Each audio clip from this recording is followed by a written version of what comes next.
Ang tatalakayin po natin sa hapong ito ay tungkol po sa hepatitis A. Ito ay nakukuha sa oral fecal or sa pagkain, while ang hepatitis B and C is through blood. So magkaiba po yan. So hepatitis A is a highly contagious viral infection ho ito that is caused by hepatitis A virus. It primarily affects the liver and is transmitted through the fecal-oral route due to consumption. Ayan, consumption ho, nakakain kayo ng contaminated food or water or close contact with an infected individual.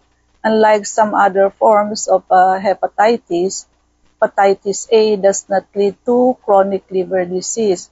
Pero makakakos ito ng illness. So, paano ito na transfer? So, wake up call para doon sa mga mahilig kumain sa tabi-tabi. So, ang transmission, pwede hong contaminated food or water. So, example, shellfish galing sa polluted water. Pwede rin hong close personal contact with an infected person. So, kung infected ho yung tao, tapos nag-prepare ng food, hindi nakapag-wash ng hands. Poor sanitation or hygiene, yun na nga ho. Yung nagha-handle ng food is, limbawa, hindi nakamask, natalsikan ng saliva, no? At ang symptoms ho niyan, it appears hindi ho within the day, kundi typically, after 2 to 6 weeks pa ho after exposure. So may incubation period ho siya, no? Ikalawang araw, ikalawang linggo hanggang ika-6 weeks. Feeling of fatigue, para kang laging nanghihina, pagod, nausea and vomiting. Ayan, ito hong mahirap dito, no? Yung naduduwal ka, nasusuka ka. And minsan po may abdominal pain na, especially sa right upper quadrant. So, kasi nandiyan ng liver sa right upper quadrant, no? Sa kanang bahagi, sa upper part ng abdomen. Of course, wala hong ganang kumain. And may lagnat. Tapos, ang urine po, dark ang urine. Tapos, yung stool, yun naman ang walang kulay, parang grayish. Dapat sana yellowish brown, di ho ba? Then yung urine naman na dapat light yellow, naging dark yellow siya. And may jaundice, may paninilaw ho ng skin at yung puti ng mata, naninilaw ho. At ang skin is what? Itchy skin. May pruritus ho ang pasyente, no?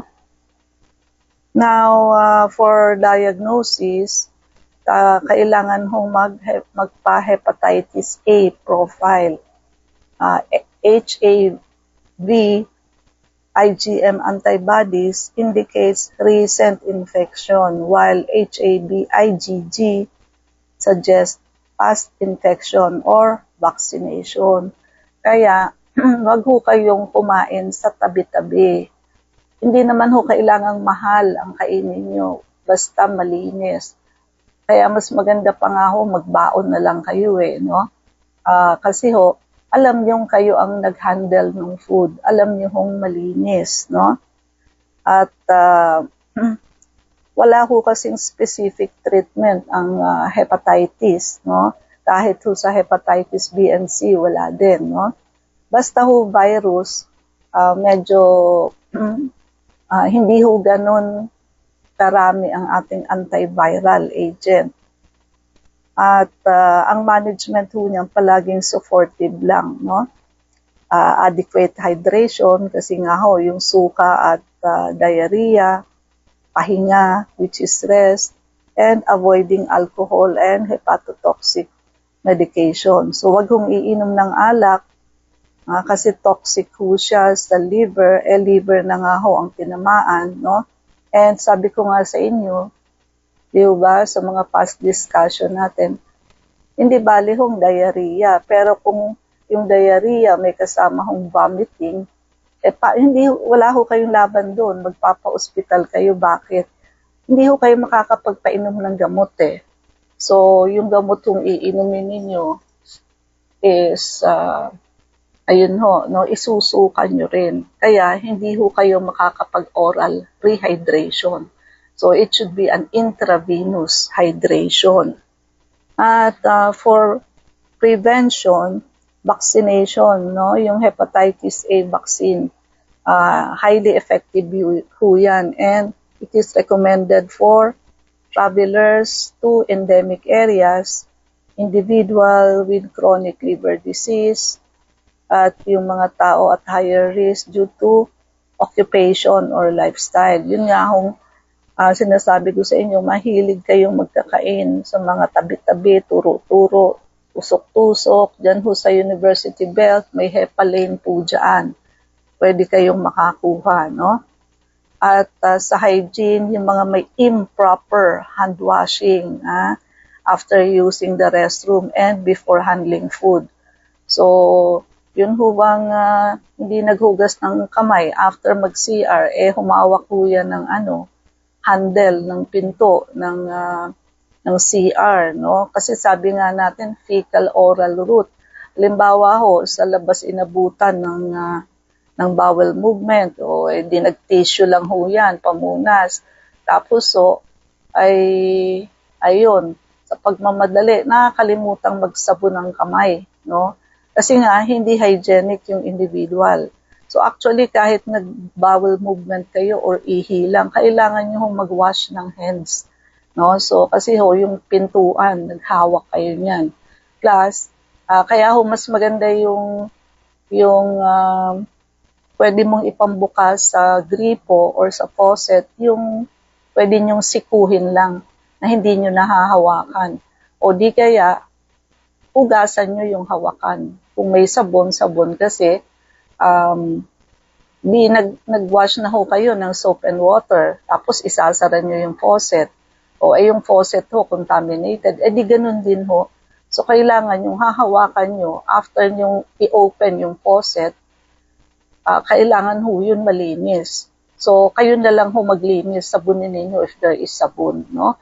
Kaya lagi ho kayo magdadala ng sabon, kasi may mga CR ho na walang soap, no? So, water lang available, no? So, mag-ingat ho sa washing your hands. And yung mga seafood and water. So, i-avoid nyo ho ang mga raw, yung mga hilaw, at yung mga undercooked shellfish, no? At yung mga untreated water in high-risk areas. Halimbawa, napunta ho kayo sa probinsya, may pinuntahang kamag-anak, no? Tapos ang tubig pala nila is hindi ho filtered, no? So, tap water lang. Huwag ho kayo makipagsapalaran sa ganun, no? Yung minsan na yan, baka dyan pa ho kayo makakuha, no? And karamihan ho, nakaka-recover naman completely within a few weeks to months.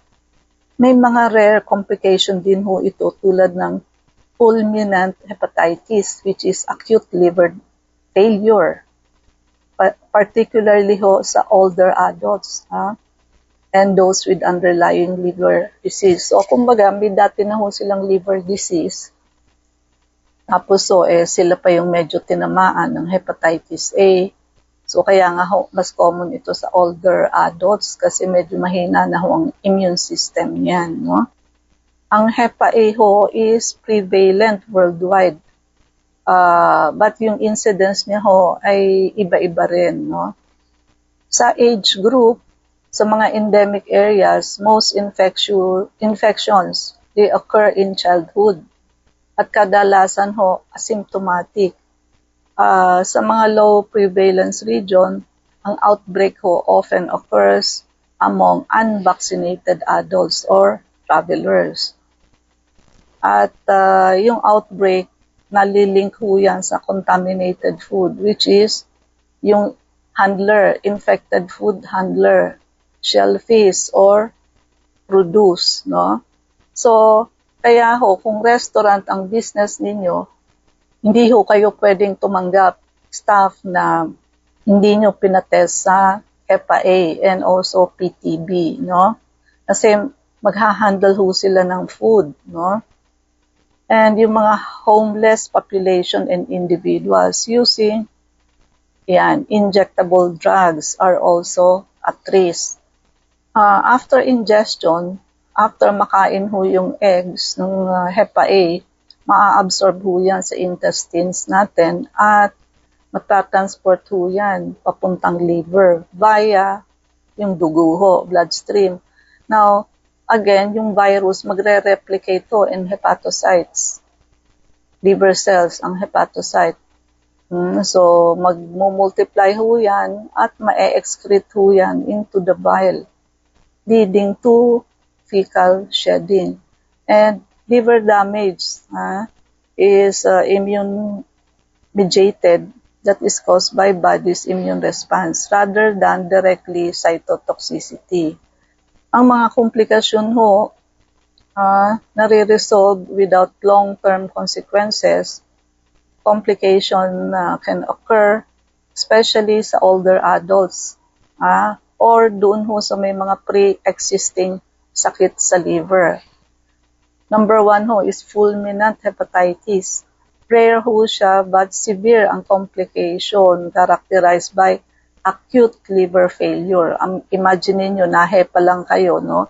Tapos liver failure. When we say acute, meaning immediate, no? Di ho ba bago ikamatay ng pasyente ang liver failure, chronic. Pero ho pagka acute, mabilis. Yung rapid onset ng jaundice, mabilis hong nanilaw ang pasyente, coagulopathy, malapot ho yung dugo, encephalopathy, nakapasok po sa brain, and multi-organ failure.